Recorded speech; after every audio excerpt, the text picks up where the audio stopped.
fa mahakasika kosa indray ny fifidianana zay karakarain'zareo ny malagasy rugby sy ilay komity mpikarakara ny fifidianana zay ametrahana ny filohan'ny ligina lamanga vaovao dia nanapa-kevitra ny ialandarana ny kandida Rija Arandrinarso araka ny fanazavany dia antony roa no nahatonga azy ialandarana ao amin'izany fifidianana izany dia rahantsika ary ny fanazavany amin'ny jiariva ity voalohany indrindra aloha ny antony izy tomako ny pirotsaka anahy dia voalohany indrindra rehefa nandinika sy namakafaka ny satafototra sy ny règlement intérieur dia hitako fa misy tsy mifanaraka amin'ny lalàna. Inona ilay izy?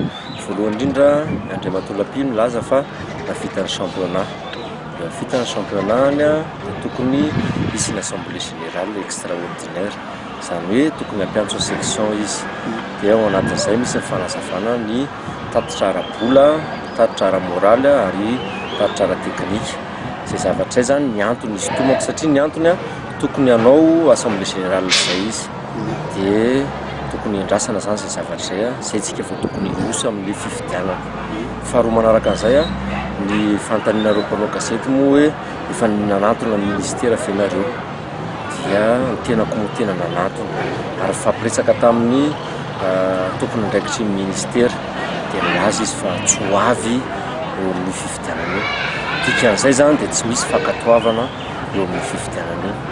Tsy haiko aloha izay fahatongavany amin'io andro io fa raha fampiresana aminahy dia hoe tsy ho avy izy satria misy satafototra ny ligue, misy satafototra ny fédération dia ny anazy izay manaraka ny satafototra ka raha ny tena marina dia fampiresaka mazava dia hoe tsy ho avy izy.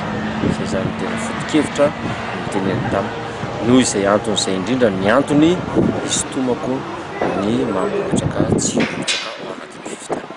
Donc tsy ho avy zany amin'io ary maletristena ny tenenako fa hiala amin'ny kandidana ho fidiana amin'ny talata ho avy izao.